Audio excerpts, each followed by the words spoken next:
देखेगा फ्रेंड्स, आज हम आपके लिए लेके आए हैं किस्तों वाले क्वेश्चन कि जब चक्रवृद्धि ब्याज पे हमें किस्तों में पैसे लौटाने हो तो उस टाइप का पहला क्वेश्चन देखेगा।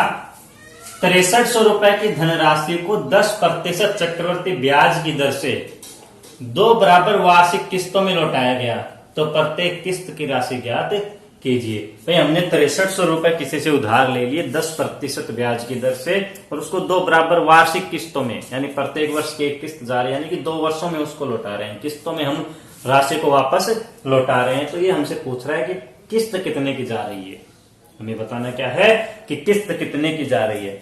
तो इस टाइप के तब भी क्वेश्चन आए हमें करना क्या है, देखिएगा मैं आपको मेथड बताता हूं, आप बिल्कुल जल्दी से इस टाइप के क्वेश्चन को आप कर पाएंगे। सबसे पहले देखिएगा 10% को मैं लिख सकता हूं 1/10, यानी कि मैं 10 रुपए लेता हूं और 10% ब्याज की दर से मुझे लौटाने होंगे क्या 11 रुपए।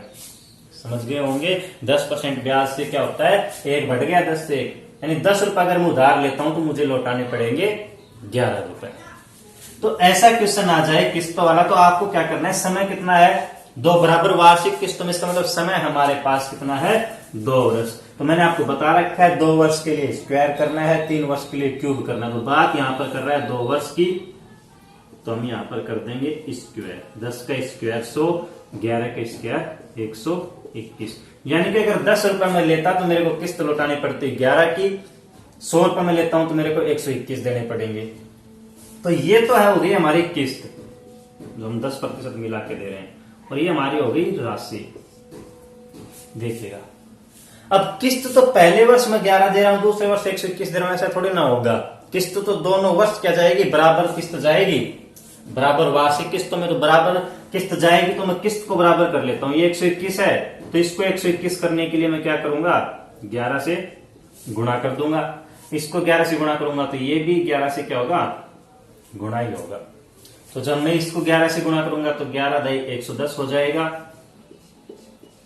और इसको 11 से गुणा करूंगा तो ये हो जाएगा 121, यानी कि ये मेरे पास क्या आ गई, ये मेरी पहली किस्त, ये मेरी दूसरी किस्त। इनको योग कर लेंगे तो 110 और 100 210। अगर मैं 210 रुपए लेता हूं तो मुझे 2 बराबर किस्तों में कितने रुपए लौटाने पड़ेंगे 121 और 121, 242 रुपए लौटाने पड़ेंगे 2 वर्षों में। अगर मैं 210 रुपए लेता हूं तो 10% ब्याज की दर से मुझे 2 वर्षों में 242 रुपए लौटाने पड़ेंगे। लेकिन ये कह रहा है कि इकट्ठे आपको 242 नहीं लौटाने हैं, आपको तो बराबर 2 किस्तों में। तो इसका मतलब मेरी पहली किस्त 242 आ गए, तो 242 में 121 और 121 ऐसे ही तो इसका मतलब मेरी एक किस्त जो जा रही है वो कितनी जा रही है 121 की। क्वेश्चन हमसे किस्तों में बात कर रहा है तो इसलिए हमने एक किस्त बोल दिया, टोटल की बात करता 242। तो इसका मतलब अगर मैं 210 रुपए उधार लेता हूं तो मुझे 121 और 121 की 2 किस्तें देनी होंगी। पहले वर्ष भी 121 दूंगा और दूसरे वर्ष भी 121 दूंगा, ताकि 242 रुपए भी अगले के पास चले जाएं और 2 किस्तों में जा रहे हैं। ठीक है, लेकिन क्वेश्चन मेरे से कह रहा है कि मैं 210 रुपए उधार नहीं ले रहा हूं। क्वेश्चन तो कितने रुपए उधार ले रहा है 6300। कितने रुपए उधार ले रहा है 6300। कितने गुना पर बैठा है 30 गुना पर बैठा है। कितने गुना पर बैठा है 30 गुना पर बैठा है। तो किस्त को भी क्या कर देंगे हम 30 से गुना कर देंगे। तो किस्त भी अगर 121 का 30 गुना में करूंगा तो मेरे पास आएगा 3630। तो अगर मैं 6300 रुपए उधार लेता हूं तो मेरी किस्त कितनी जाएगी 3630 रुपए की जाएगी। इसको मैं थोड़ा इधर लिख देता हूं, तो मेरी किस्त कितनी जाएगी देखिएगा, आपको दिख नहीं रहा होगा, इसको थोड़ा ऊपर लिखते हैं। क्वेश्चन हमसे कह रहा है कि हमने 210 रुपए उधार लिए, अगर मैं 210 रुपए उधार लेता तो मेरे को 121 की 2 किस्तें देनी होती। लेकिन क्वेश्चन कह रहा है कि आपने 210 रुपए उधार न लेकर कितने रुपए उधार लिए हैं 6300। 21 दिए 63, कितने गुना पर बैठा है 30 गुना पर बैठा है। एक मान मेरे को मिल गया तो मेरी किस्त भी कितने गुना हो जाएगी 30 गुना हो जाएगी। तो 121 का 30 करूंगा तो आएगा ये 363 और 0, यानी हमारी प्रत्येक किस्त कितने की हो जाएगी 3630 रुपए की हमारी किस्त हो जाएगी। देखते हैं अगला क्वेश्चन। देखिएगा अपना अगला क्वेश्चन है ठीक उसी प्रकार का है, उसी टाइप का क्वेश्चन है, सेम टू सेम क्वेश्चन है, ताकि अगर आपको वो क्वेश्चन समझ में नहीं आया हो तो इस क्वेश्चन से हम और अच्छे तरीके से समझ पाएंगे। 8400 रुपए की धनराशि को 10% चक्रवृद्धि ब्याज की दर से दो बराबर वार्षिक किस्तों में लौटाया गया तो प्रत्येक किस्त की राशि ज्ञात कीजिए। तो भाई 10% है, इसका मतलब क्या, 1/10। अगर हम 10 रुपए लेते तो 10% से हमें 11 रुपए लौटाने पड़ते। समझ गए, ये तो हो गई एक ही किस्त। भाई 10 से 10%, 10 का 11 लौटा दिया, लेकिन बात तो 2 वर्षों की कर रहा है ना ये।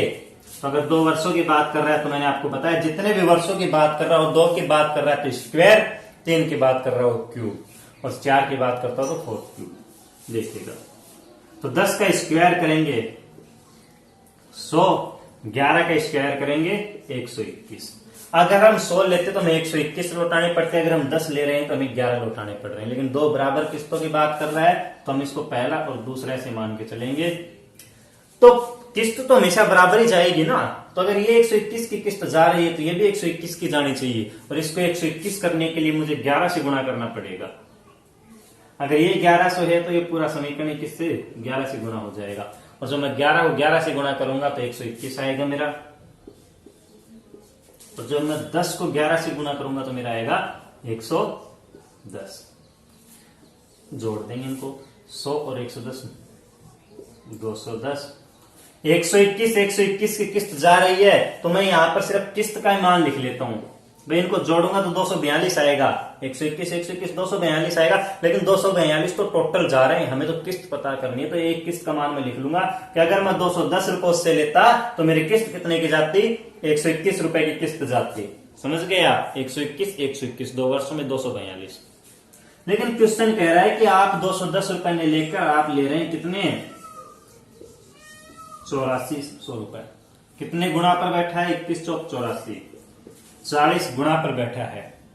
कितने गुणा पर बैठा है, 40 गुणा पर बैठे। दिख नहीं रहा होगा, इसको थोड़ा इधर लिख देता हूं कि भाई आपने 2100 रुपए न लेकर आपने रुपए कितने लिए हैं, 8400। कितने रुपए आपने लिए हैं, 8400 रुपए आपने लिए हैं। कितने गुणा पर बैठा है, 21 चौक 84, 40 गुणा पर बैठा है। तो हमारी जो किस्त हमने 121 बोली है ये भी कितने गुणा हो जाएगी, 40 गुणा ही हो जाएगी। तो इसको हम करेंगे तो 100 गुणा 4 421 चौक 84, 4840 होता है। तो हमारी जो किस्त है वो कितने रुपए की जाएगी, 4840। तो दोबारा देखते हैं इस क्वेश्चन को, समझ में नहीं आया होगा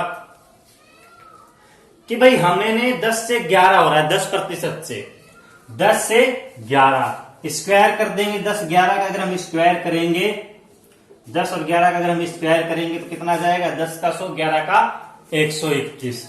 किस्त हमारी बराबर जाती है तो किस्त को हम बराबर बना लेंगे, और इसको बराबर बनाने के लिए गुणा 11 से गुणा करेंगे। भाई 11 को किस से मैं गुणा करूं कि 121 आ जाए, तो मैं 11 को 11 से गुणा करूंगा, और 11 से गुणा करूंगा तो मेरा मान कितना जाएगा, 121। और इसको भी 11 से, अगर ये 11 से तो इधर का भी 11 से गुणा होगा, और इसको 11 से गुणा करूंगा तो 110। फिर इनको जोड़ लेंगे कि हमारा जो मूलधन था वो कितना आ गया, 110 और 100 210। तो हमारी जो किस्त है वो पहली किस्त भी 121 की, दूसरी किस्त भी 121 की। तो हमने केवल एक किस्त का मान यहाँ पर लिख लिया क्योंकि हमसे किस्त की राशि ही पूछ रहा है वो हमसे। तो हमने 210 रुपए में लेकर 8400 रुपए लिए। भाई अगर 210 रुपए हम लेते तो हमें 121 की किस्तें चुकानी पड़ती, लेकिन हमने 210 रुपए न लेकर हमने रुपए कितने लिए, 8400। कितने गुणा पर बैठा है, 40 पे, तो इसको भी 40 गुणा कर देंगे, हो जाएगा हमारा 4840 रुपए। देखते हैं अगला क्वेश्चन। देखिएगा उसी टाइप का एक अगला क्वेश्चन है कि 156 रुपए की राशि 16 सहित 2/3% की दर से उधार ली गई, जिसको 2 वार्षिक किस्तों में चुकाया गया, तो प्रत्येक किस्त की राशि ज्ञात कीजिए। देखिएगा मैंने आपको बताया है कि भाई हमारी दर क्या दे रखी है, 16 सहित 2/3%। इसको आप लिख सकते हो 16 48 2 50/3 गुणा 100 यानी 1/6 हम इसको लिख सकते हैं। यानी 6 से कितना हो रहा है, 7। 6 से कितना हो रहा है, 7। बात कितने वर्षों की, 2 वार्षिक किस्तों में। तो इसका हम क्या कर देंगे, स्क्वायर, 6 का स्क्वायर करेंगे 36, 7 का करेंगे 49। भाई 6 लेकर 7 दे रहे हैं, इसका मतलब ये लौटा रहे हैं हम। तो लौटाना तो हमें किसमें है, किस्तों में लौटाना है ना। तो किस्त हमारी क्या रहेगी, बराबर होनी चाहिए ना। तो अगर ये 49 है तो ये किस्त भी 49 की होनी चाहिए। तो मैं 7 को किससे गुणा करूं कि मेरी ये किस्त 7 की जगह 49 हो जाए। तो इसके लिए मुझे करना होगा 7 से गुणा। 7 7 49। अगर ये 7 से गुणा है तो ये भी 7 से गुणा होगी, तो ये तो मान मेरे पास आ जाएगा 7 7 49। मेरी दोनों किस्तें क्या हो गई, बराबर। और ये 6 गुणा 7 कितना हो जाएगा, 6 7 42। जोड़ देंगे, 6 2 8 4 3 7। 78 रुपए अगर मैं लेता तो मैं बराबर किस्तों में बात करता, तो पहली किस्त भी 49 की, दूसरी किस्त भी 49 की, तो यहां मैं लिख देता हूं किस्त का मान, एक किस्त का मान। भाई अगर मैं 78 रुपए लेता तो मेरे को 49 रुपए की एक किस्त लौटानी पड़ती, लेकिन क्वेश्चन कह रहा है कि मैं 78 रुपए नहीं ले रहा हूं, मैं तो रुपए कितने उधार ले रहा हूं, 156। कितने रुपए उधार ले रहा हूं मैं, 156। कितने गुणा पर बैठा है, 78 गुणा 2 156। कितने गुणा पर बैठा है, 2 गुणा पर, तो मेरी किस्त भी क्या हो जाएगी, 2 गुणा हो जाएगी। 49 गुणा 2 49 गुणी 98। तो मेरे को जो किस्त है कितने रुपए की लौटानी पड़ेगी, 98 रुपए की। तो प्रत्येक किस्त की राशि कितनी आ गई, 98 रुपए। तो आप समझ गए होंगे इस टाइप के, जब भी आपको किस्तों वाले टाइप के क्वेश्चन पूछ लेता है तो आपको जो दर दे रखी है उसी पे निकालना होता है, दर को लिख लेना है इस प्रकार से, बढ़ा देंगे। और जितना समय दे रखा, अगर 2 वर्ष की बात कर रहा हो तो स्क्वायर, 3 वर्ष की बात कर रहा हो तो क्यूब कर देंगे। उसके बाद में किस्त की राशि समान रखेंगे और इनको जोड़ देंगे, और फिर देख लेंगे कितने गुणा पर बैठा है, उतने ही गुणा पर हम आपको कर देंगे इसको। देखिएगा क्वेश्चन दिखने में जरूर थोड़ा बड़ा है, लेकिन एग्जाम में छोटे क्वेश्चन तो एग्जाम में भी नहीं पूछता है। इसी टाइप के क्वेश्चन एग्जाम में पूछता है। अगर हम इस टाइप के क्वेश्चन करेंगे तो ही हम एग्जाम के बारे में सोच सकते हैं, वरना इजी क्वेश्चन क्यों पूछेगा एग्जाम में। देखिएगा क्वेश्चन को, एक व्यक्ति ने कोई धनराशि 4% वार्षिक चक्रवृद्धि ब्याज की दर से 1 वर्ष के लिए उधार ली। भाई किसी ने 4% की दर से, मैंने मान लो किसी से 4% ब्याज की दर से केवल 1 वर्ष के लिए उधार ले ली कुछ राशि, मान लिया मैंने 100 रुपये उधार ले लिए, समझ गए, 4% की दर से किसी से उधार ले लिए। अब मैं उसी धनराशि को, इसी 100 रुपए को 6% चक्रवृद्धि ब्याज की दर से कमाने के लिए उधार लिए मैंने 4% से तो उधार ले ली किसी से। अब मैं किसी को वापस यही राशि उधार दे रहा हूं, किसी और को, तीसरे आदमी को, और मैं ब्याज की दर भी बढ़ा दी। मैंने 4% तो मैंने लिया और मैं किसी को दे रहा हूं कितने, 6% की दर से उसको दे रहा हूं। और मैंने एक कंडीशन और लगा दी, वे मैं तेरे को 6% की दर से तो दे रहा हूं, लेकिन मैं ब्याज अर्धवार्षिक संयोजित करूंगा। इस प्रकार मुझे 418 रुपए का लाभ हो गया। तो बताओ मूलधन ज्ञात कीजिए। क्वेश्चन आप दोबारा देख लीजिए कि 4% वार्षिक चक्रवृद्धि ब्याज की दर से राशि उधार ली गई 1 वर्ष के लिए, तथा उसी धनराशि को किसी दूसरे आदमी को उधार दे दिया गया 6% की दर से, और ब्याज भी वार्षिक संयुक्त किया, तो 418 रुपए का लाभ हुआ। तो बताइए मूलधन ज्ञात कीजिए। देखिएगा इस क्वेश्चन में, तो माना मैंने लिए 100 रुपए और मेरे को ब्याज कितना देना पड़ेगा, 4% की दर से, और 1 वर्ष के लिए, तो चक्रवृद्धि ब्याज का तो मतलब ही नहीं है, तो मेरा ब्याज लगा 4 रुपए। मेरे को इतनी बात समझ में आ गई कि 1 वर्ष के लिए मैंने 100 रुपए उधार लिए और अगले ने 4% वार्षिक चक्रवृद्धि ब्याज की दर बताई है, तो मेरे को ब्याज कितना देना पड़ेगा, 4 रुपए, तो मेरे को खुद को ब्याज देना पड़ेगा। अब मैं दे रहा हूं किसी और को ये 100 रुपए, और मैंने उसको बोल दिया भाई मैं आपको दे रहा हूं क्या, 6% चक्रवृद्धि ब्याज की दर से दे रहा हूं, लेकिन मेरी शर्त क्या है, अर्धवार्षिक है।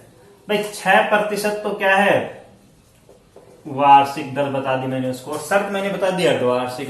तो मैंने ये क्वेश्चन आपको करवाए थे, जब शर्त त्रैमासिक अर्धवार्षिक दे रखी हो तो इसको भी हम क्या कर देते हैं, अगर अर्धवार्षिक हिसाब करवा रहे हैं तो ये प्रतिशत दर भी क्या हो जाएगी, आधी हो जाएगी। 6% तो वार्षिक की दर है ना, अर्धवार्षिक की क्या हो जाएगी, 3% हो जाएगी। ये हमने पिछले वाले वीडियो में बता रखा है किस प्रकार दर को आधी किया जाता है, उस वीडियो को देखिएगा। तो कह रहा है कि 100 रुपए पे दर क्या है, अर्धवार्षिक है, और दिए कितने के लिए, 1 वर्ष के लिए तो उधार दिया उसको भी। तो भाई अगर अर्धवार्षिक 1 वर्ष में कितने अर्धवार्षिक, 2 अर्धवार्षिक, दर क्या, हर 6 महीने पे 3%। तो प्रत्येक 6 महीने पे, पहले 6 महीने पर 3 रुपए ब्याज, अगले 6 महीने पर 3 रुपए, तो इसका ब्याज, और इस 3 का आ जाएगा 3% 0.9। तो मेरे पास 3 3 6.09 ब्याज आ गया। मैं तो अगले को दूंगा 4 रुपए ब्याज, और मेरे पास ब्याज आ गया 6.09 रुपए। मेरा फायदा कितना हो गया? 6.09 तो अगले ने मेरे को दे दिया, जिसको मैंने तीसरे आदमी को उधार दिए थे। इनमें से 4 रुपए मेरे को भी ब्याज के देने हैं, तो मेरा फायदा कितना हो गया? 2.09 का। इस सौदे में मेरा जो फायदा हुआ 2.09 रुपए का फायदा हो गया। लेकिन क्वेश्चन कह रहा है कि 418 रुपए का फायदा हुआ है। 2.09 का फायदा न होकर कितने का हुआ है? 418 का फायदा हुआ है। कितने गुना पर बैठा है? 2 दूनी 4, 9 दूनी 18। लेकिन पॉइंट है तो ये क्या हो जाएगा? अगर भाई ये ऐसे होता तो सीधा हम बता देते, यहां पे पॉइंट होता तो 2 गुना पर बैठा है, यहां पे पॉइंट होता तो 2 गुना पर बैठा है। लेकिन यहां पर पॉइंट नहीं है तो ये 2 जीरो भी लग जाएंगे। यानी कितने गुना पर बैठा है? 200 गुना पर बैठा है।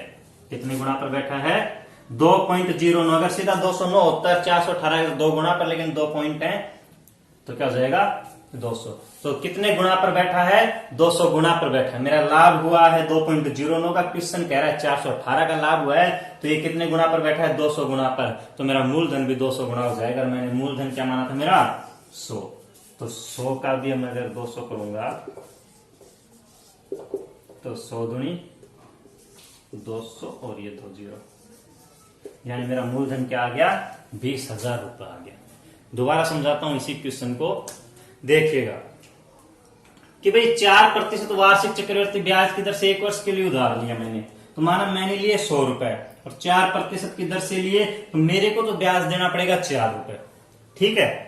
अब मैंने क्या किया? इसी 100 रुपए को मैंने किसी और थर्ड पर्सन को मैंने उधार दे दिए और 6% वार्षिक चक्रवृद्धि ब्याज की दर बता दी। और मैंने क्या किया? उसको कंडीशन दे दी कि मैं आपको अर्धवार्षिक दर संयोजित करूंगा। तो अर्धवार्षिक दर संयोजित होगी तो 3% हो जाएगी, क्योंकि वार्षिक 6% मैंने बताइए, तो अर्धवार्षिक उसकी आधी 3%। पहला 6 महीने पर 3%, अगले 6 महीने पर, पहले 6 महीने पर 3 रुपए, अगले 6 महीने पर 3 रुपए, तो ये आएगा और इस ब्याज का भी ब्याज आएगा। तो 6.09 रुपए अगले से मेरे को प्राप्त हो गए, जिसमें से 4 रुपए तो मेरे को भी देने हैं ब्याज के। तो मेरा तो फायदा क्या हुआ? 2.09 रुपए का ही तो हुआ। लेकिन क्वेश्चन कह रहा है कि आपको फायदा कितने का हुआ है? 418 का फायदा हुआ है। तो कितने गुना पर बैठा है? 200 गुना पर बैठा है। तो मेरा जो मूलधन मैंने 100 माना था वो भी कितने गुना हो जाएगा? 200 गुना। तो मूलधन जो हमसे पूछ रहा था वो कितना आ गया? 20,000 रुपए। देखते हैं अगला क्वेश्चन। देखिएगा क्वेश्चन, कुछ राशि साधारण ब्याज की दर से 10 वर्ष में दोगुनी हो जाती है। प्राप्त राशि को उसी दर से 2 वर्ष के लिए चक्रवृद्धि ब्याज पर उधार दे दिया, तो मूलधन पर 12 वर्षों में कितनी राशि बढ़ी? 12 वर्ष कहां से? भाई 10 वर्ष तो ये रहे और 2 वर्ष ये रहे, ये कितने हो गए? 12 वर्ष। तो देखिएगा, माना मेरी राशि है 100 रुपए। अब मेरी 100 रुपए राशि है, कुछ राशि की जगह मैंने मान लिया मेरी राशि क्या है? 100 रुपए। साधारण ब्याज की दर से 10 वर्ष में, 10 वर्ष में मेरी राशि कितनी हो गई? दुगनी। तो 100 का दुगना कितना हो जाता है? 200 रुपए हो गई। मेरी राशि 100 से कितनी हो गई? 200 हो गई। कितनी बढ़ी है भाई 10 वर्ष में? 10 वर्ष में मेरी राशि बढ़ी है 100 रुपए। कितने वर्ष में बढ़ी है? 10 वर्ष में। यानी 1 वर्ष में मेरी राशि बढ़ी होगी कितनी? 10 रुपए। बात साधारण ब्याज की कर रहा है तो प्रत्येक वर्ष बराबर बराबर राशि बढ़ेगी।